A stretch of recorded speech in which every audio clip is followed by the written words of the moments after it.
Halo geng, internet udah jadi hal yang gak bisa dilepaskan dari keseharian manusia zaman now ya. Pasti tiap kali kita bepergian, hal yang pertama kali dicari adalah koneksi wifi. Ayo, bener kan tebakan aku? Tapi kamu tahu gak geng, si wifi ini ternyata berdampak buruk pada kesehatan tubuh manusia dan makhluk hidup lainnya loh. Penasaran apa aja dampaknya? Klik tombol subscribe dulu ya. Pertama, gangguan tidur. Gelombang yang dipancarkan pada Wi-Fi ternyata berpengaruh pada kualitas tidur kamu loh, geng. Sebuah studi pada tahun 2007 lalu menemukan fakta bahwa orang yang terkena radiasi elektromagnetik secara signifikan mengalami kesulitan untuk tertidur dan berubahnya pola gelombang otak pada diri mereka.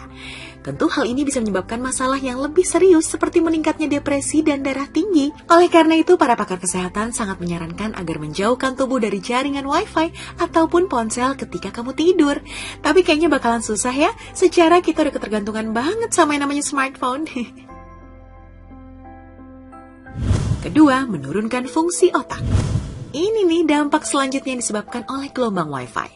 Dampak ini cukup serius terutama bagi anak-anak yang masih dalam proses pertumbuhan. Alasannya karena anak-anak memiliki tengkorak yang lebih kecil dan lebih tipis dibanding orang dewasa. Ini yang menyebabkan sistem saraf dan otak anak mudah terpapar radiasi gelombang Wi-Fi. Secara umum hal ini menyebabkan gangguan konsentrasi, sakit kepala yang sering, dan kehilangan memori dalam jangka pendek. Waduh, bisa-bisa kita terjangkit penyakit pikun di usia muda nih. Hati-hati ya, geng. Ketiga, mempengaruhi pertumbuhan sel. Dalam setiap makhluk hidup, tentu terdapat sel-sel yang sangat berperan dalam keberlanjutan makhluk hidup tersebut. Termasuk dalam tubuh manusia, geng. Banyak sekali sel-sel yang ada dalam tubuh kamu dan memiliki peran yang berbeda-beda. Masih berhubungan dengan sel, para peneliti dari Denmark menemukan fakta mengejutkan lain nih, geng, tentang pengaruh nirkabel Wi-Fi router pada sel tanaman yang berada di dekatnya. Studi tersebut menunjukkan bahwa tanaman yang berada di dekat sumber radiasi tidak dapat tumbuh dan berkembang sebagaimana mestinya. Tidak menutup kemungkinan hal yang sama juga bisa terjadi pada manusia.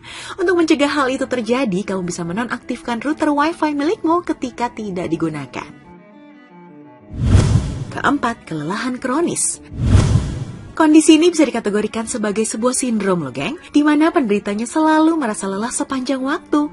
Kondisi ini biasanya ditandai dengan nyeri otot dan sulit berkonsentrasi yang berlangsung selama berbulan-bulan. Kelelahan kronis bisa disebabkan oleh paparan gelombang elektromagnetik dari Wi-Fi ini, geng. Mungkin masih berhubungan dengan terhambatnya pertumbuhan sel tadi ya. Sel metabolisme tubuh kita melambat dan kurang aktif dalam regenerasi imun. Jangan dianggap remeh, karena gejala ini bisa sangat mengganggu keseharian kamu loh, geng. Ketika mengidap